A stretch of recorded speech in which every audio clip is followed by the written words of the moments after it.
خدا باپ بیٹے روح القدس کے نام سے آمین۔ کلام کی سنگت میں ریورنڈ فادر ڈاکٹر اسٹیفن صدیق کی جانب سے آپ سب کو سلام عرض ہے۔ آئے میرے عزیزو، کلام مقدس میں ملوک کی پہلی کتاب اس کا 18 باب اس کی 41 آیت سے 46 آیت تک ہم سنتے ہیں۔ اور الیاس نے اہیاب سے کہا، اوپر جا، کھا اور پی، دیکھ می کی کثرت کی آواز ہے۔ تب اہیاب اوپر چلا گیا تاکہ کھائے اور پیے، اور الیاس کرمل کی چوٹی پر چڑھا اور زمین پر گرا اور اپنا منہ اپنے گھٹنوں میں دیا، اور اس نے اپنے نوکر سے کہا، اوپر چڑھ اور سمندر کی طرف نظر کر۔ تو وہ چڑھا اور نظر کی اور کہا، میں کچھ نہیں دیکھتا۔ اس نے اس سے کہا، 7 دفعہ پھر جا۔ جب 7ویں دفعہ ہوئی تو اس نے کہا، دیکھ، ایک چھوٹی سی بدلی آدمی کے ہاتھ کے برابر سمندر سے اٹھی ہے۔ تو اس نے اس سے کہا، اوپر جا اور اہیاب سے کہہ کہ گاڑی تیار کر اور نیچے اتر جا، نہ ہو کہ می تجھے روک دے۔ اور تھوڑی ہی دیر میں دیکھو آسمان بادلوں سے تاریک ہو گیا اور ہوا چلی اور بڑی بارش اتری۔ تو اہیاب گاڑی میں سوار ہوا اور یزرییل کو گیا، اور خداوند کا ہاتھ الیاس کے ساتھ تھا۔ اور الیاس نے اپنی کمر کسی اور اہیاب کے آگے یزرییل کے مدخل تک دوڑتا چلا گیا۔ خدا کا کلام پڑھا اور سنا جانا ہم سب کے لیے باعث سے برکت ہو۔ خدا ان کا شکر ہو۔ انجیل مقدس متی رسول کے مطابق، اے خداوند تیری تمجید ہو، اس کا 5 باب اور اس کی 20 آیت سے 26 آیت تک۔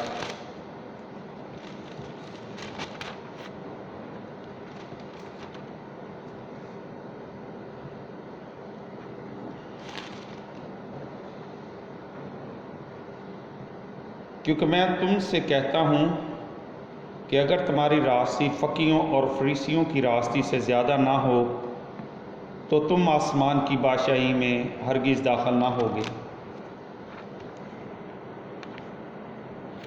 تم سن چکے ہو کہ اگلوں سے کہا گیا تھا کہ تو خون مت کر، اور جو کوئی خون کرے عدالت میں سزا کے لائق ہوگا۔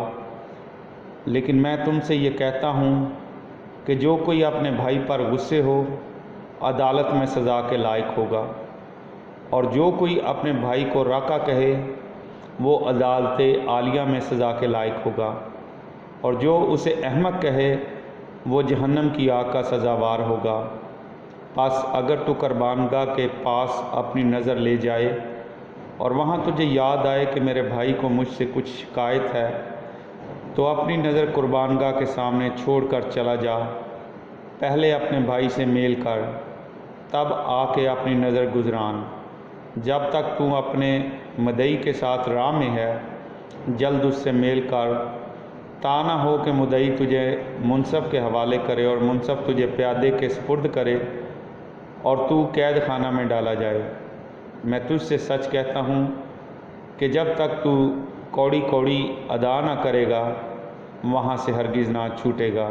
یہاں تک آج کی انجیل مقدس کے وسیلے سے ہم سب کی خطائیں معاف کی جائیں۔ اے مسیح تیری ستائش ہو۔ آج میرے عزیزو، آج کی پہلی تلاوت پر سب سے پہلے ہم دھیان و گیان کرتے ہیں۔ لوگوں نے اپنے آپ کو خدا کے لیے مخصوص کرنے کا اعلان و اقرار کیا ہے، لیکن شاہی گھرانے کی وفاداریوں کو اثر نو حاصل کرنا ابھی باقی ہے۔ آیت 5 میں اہیاب چشموں اور وادیوں میں پانی تلاش کرتا ہے۔ آیت 40 میں یہی عمل کشون ندی تک پہنچ جاتا ہے، لیکن بال کے پجاریوں کا وہ خون جس نے وادی کو بھر دیا تھا، اس سے بال کے بادشاہ کی امیدوں پر پانی پھر گیا تھا۔ اب غیر متوقع طور پر اسے الیاس کے ذریعے باخبر کیا جاتا ہے کہ بارش قریب ہے۔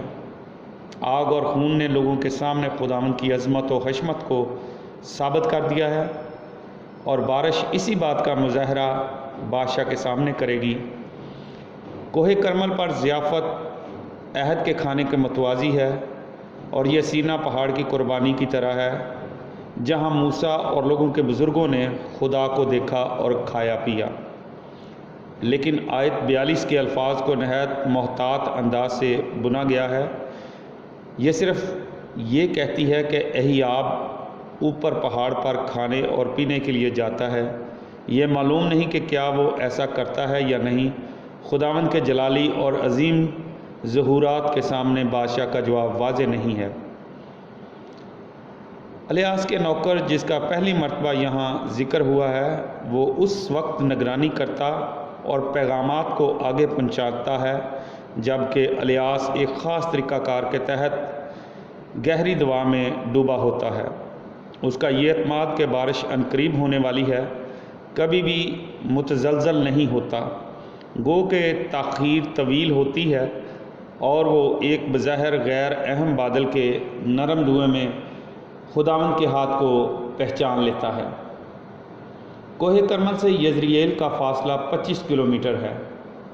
الیاس کی سرفرازی اسے الہی طاقت یعنی خداوند کا ہاتھ سے بھر دیتی ہے، اور وہ ہلکی بارش کے ذریعے اہیاب کے رتھ کو پیچھے چھوڑ جاتا ہے۔ آج کی انجیل مقدس پر ہم دھیان و گیان کرتے ہیں، جو کہ 5ویں باب کی 20ویں آیت سے، متی کی انجیل 5ویں باب کی 20ویں آیت سے 26ویں آیت تک ہے۔ بادشاہی میں داخلہ حاصل کرنے کے لیے ضروری ہے کہ ہماری راست بازی فقیوں اور فریسیوں کی راست بازی سے زیادہ ہو۔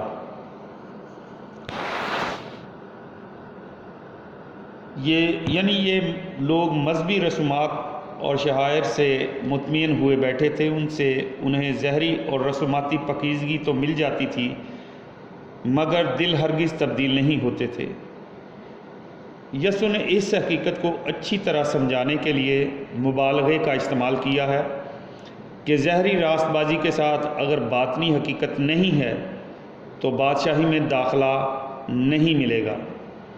وہ واحد راست بازی جو خدا قبول کرے گا وہ کاملیت ہے، جو ان لوگوں کے لیے محسوب ہوتی ہے جو اس کے بیٹے کو اپنا منجی قبول کرتے ہیں۔ بے شک جہاں مسیح پر سچا ایمان ہوگا وہاں وہ عملی راست بازی بھی ہوگی، جس کا بیان یسوع بقیہ آواز میں کرتے ہیں۔ یسوع کے زمانہ کے یہودی جانتے تھے کہ خون کرنا خدا کی طرف سے منع ہے اور اس کی سزا ملتی ہے۔ شریعت کے نافذ ہونے سے پہلے بھی ایسا ہی تھا، بعد میں اسے شریعت میں ضم کر دیا گیا۔ مگر یسوع، لیکن میں تم سے یہ کہتا ہوں کہ الفاظ کے ساتھ قتل کے بارے میں تعلیم میں ترمیم کرتا ہے۔ اب کوئی شخص اس بات پر فخر نہیں کر سکتا کہ میں نے کبھی خون نہیں کیا۔ اب یسوع کہہ رہا ہے کہ میری بادشاہی میں تم خون کرنے کا سوچنا بھی نہ۔ وہ قتل کے فعل کو اس کے سرچشمے تک لے جاتا ہے اور 3 قسم کے ناراست یا غلط غصے سے خبردار کرتا ہے۔ پہلا معاملہ اس شخص کا ہے جو اپنے بھائی پر غصے ہوگا۔ ایسا شخص عدالت کی سزا کے لائق ہوگا، یعنی اس کو کچہری یا عدالت میں پیش کیا جا سکتا ہے۔ بہت سے لوگ اپنے غصے ہونے کی وجہ کو اپنے خیال کے مطابق صحیح قرار دیتے ہیں، لیکن غصہ صرف اسی وقت جائز اور صحیح ہوتا ہے جب خدا کی عزت و تعظیم داؤ پر لگ رہی ہو یا جب دوسروں کی حق تلفی ہو رہی ہو۔ لیکن اپنے خلاف باتوں یا اپنی حق تلفی کے جواب میں غصہ کرنا کبھی جائز اور مناسب نہیں، لیکن اپنے بھائی کی بے عزتی کرنا اس سے بھی زیادہ سنجیدہ گناہ ہے۔ یسوع کے زمانے میں لوگ راکا کا لفظ تحقیر اور گالی کے طور پر استعمال کیا کرتے تھے۔ عزیز مومنین، یہ لفظ استعمال کرنے والا صدر عدالت کی سزا کے لائق ہوگا، یعنی اس پر سینڈران یہودیوں کی یہ مذہبی کونسل تھی، اس میں مقدمہ چلایا جا سکتا ہے۔ یہ ملک کی سب سے اعلیٰ عدالت تھی۔ تیسرے کسی کو احمق کہنا تیسری قسم کا ناواجب غصہ ہے جس کی یسوع مذمت کرتا ہے۔ یہاں لفظ احمق کا مطلب محض کند ذہن یا غیبی ہی نہیں بلکہ مراد اخلاقی احمق بھی ہے جسے مر جانا چاہیے، اور یہ خواہش بھی شامل ہے کہ کاش وہ مر گیا ہوتا۔ آج کل اکثر لوگ یہ کہتے سنائی دیتے ہیں کہ تجھ پر خدا کی مار۔ اس طرح وہ خدا کو کہتے ہیں کہ اس شخص کو جہنم کے لیے مخصوص کر دے یا جہنم میں ڈال دے۔ یسوع مسیح فرماتے ہیں کہ جو شخص ایسی لعنت دوسرے پر بھیجتا ہے وہ آگ کے جہنم کا سزاوار ہوگا۔ مجرموں کو قتل کر کے اکثر ان کی لاشیں یروشلم کے باہر ایک جلتے ہوئے کوڑے کے ڈھیر پر پھینک دی جاتی تھیں۔ اس ڈھیر کو حنون کی وادی کہا جاتا تھا۔ یہ جہنم کی آگ کی تصویر تھی جو کبھی بجھے گی نہیں۔ ہم نجات دہندہ کے الفاظ کی سختی اور شدت کو محسوس کیے بغیر نہیں رہ سکتے۔ وہ فرماتے ہیں کہ غصے میں قتل کرنے کے بیج ہوتے ہیں، اور گالی گلوچ کے پیچھے قتل کرنے کی روح اور خواہش چھپی ہوتی ہے۔ جرم کی شدت بڑھنے کے ساتھ ساتھ سزا کے 3 درجے ہیں، یعنی عدالت، صدر عدالت اور آگ کا جہنم۔ اپنی بادشاہی میں یسوع جرائم کی سزا ان کی شدت کے مطابق دے گا۔ اگر ایک شخص کسی دوسرے شخص کو غصے یا کسی اور وجہ سے ناراض کر دیتا ہے تو اس کا خدا کے حضور ہدیہ یا نذرانہ پیش کرنا بے فائدہ ہے۔ خداوند اس سے خوش نہ ہوگا۔ ایسے شخص کو جا کر پہلے اس غلطی کو درست کرنا چاہیے، تب ہی اس کا ہدیہ یا نذرانہ قابل قبول ہوگا۔ اگرچہ یہ الفاظ یہودی سیاق و سباق میں لکھے گئے ہیں، مگر ہرگز یہ مراد نہیں کہ ہمارے زمانے میں ان کا اطلاق نہیں ہوتا۔ مقدس پولس رسول خداوند کی اشاع کے حوالے سے ان الفاظ کی تشریح فرماتے ہیں: جو ایماندار کسی دوسرے ایماندار کے ساتھ بول چال تک کا روادار نہیں، خدا اس کی عبادت و پرستش کو ہرگز قبول نہیں کرتا۔ یہاں یسوع جھگڑالو یعنی مقدمہ باز روح اور اپنے قصور کو نہ ماننے کے رویے کے متعلق خبردار کرتے ہیں۔ بہتر ہے کہ مدعی کے ساتھ بلا توقف صلح کر لی جائے اور مقدمہ بازی کے خطرے میں نہ پڑا جائے، کیونکہ ایسا ہو گیا تو نقصان ہمارا ہی ہوگا۔ اس تمثیل میں کرداروں کی شناخت کے بارے میں علماء میں اختلاف رائے پایا جاتا ہے، لیکن نقطہ واضح ہے: اگر آپ غلطی پر ہیں تو جلد سے جلد اعتراف کر لیں اور معاملہ درست کر لیں۔ اگر توبہ نہیں کریں گے تو بالآخر آپ کا گناہ آپ کو پکڑے گا اور آپ کو نہ صرف پورا ہرجانہ ادا کرنا پڑے گا بلکہ اضافی سزا بھی بھگتنا ہوگی۔ مزید برآں یہ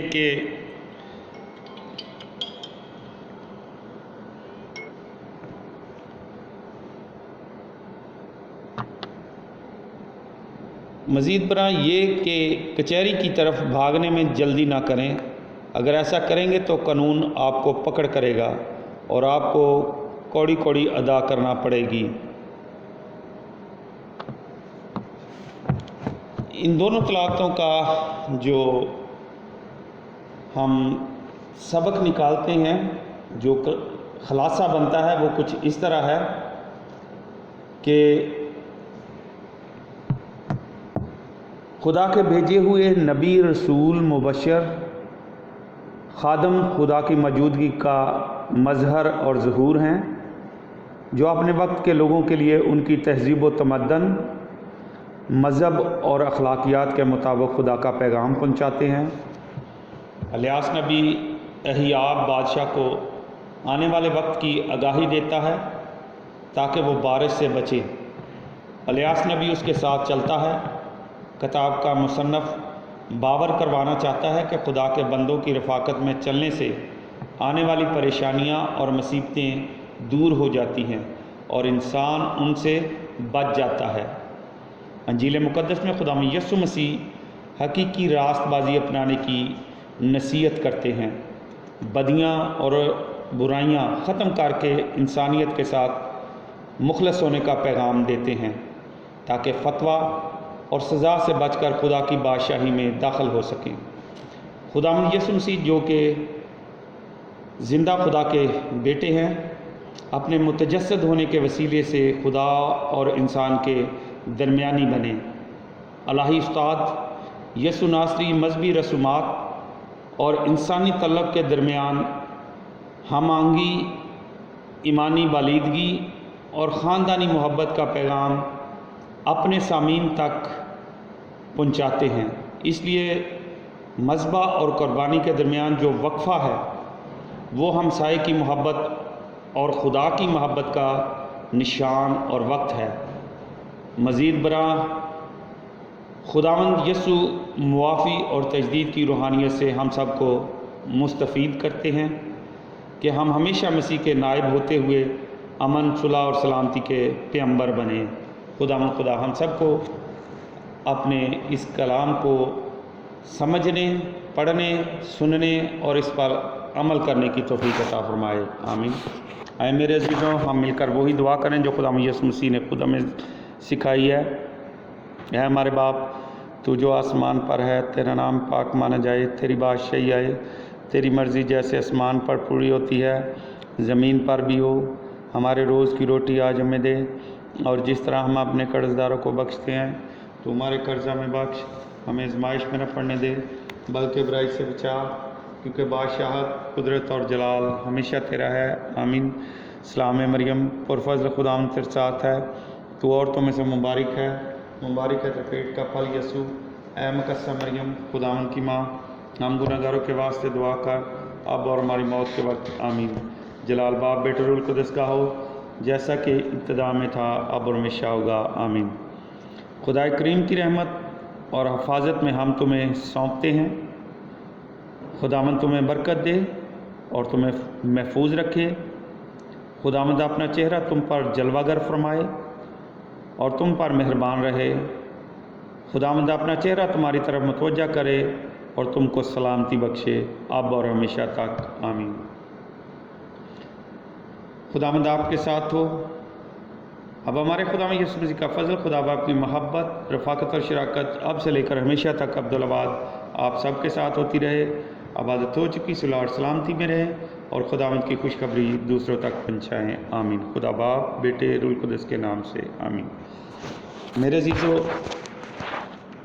آج کی کلام کی سنگت کے عبادت کے اختتام پر آپ سب سے ایک ریکویسٹ ہے کہ ہمارے اس چینل کو لائک کریں، سبسکرائب کریں۔ اگر آپ نے سبسکرائب نہیں کیا ہوا تو اس کو سبسکرائب کریں اور اپنے دوستوں کے ساتھ شیئر کریں تاکہ ہم خدا کے کلام کو ان لوگوں تک پہنچا سکیں جن لوگوں تک خدا کا کلام نہیں پہنچ سکا۔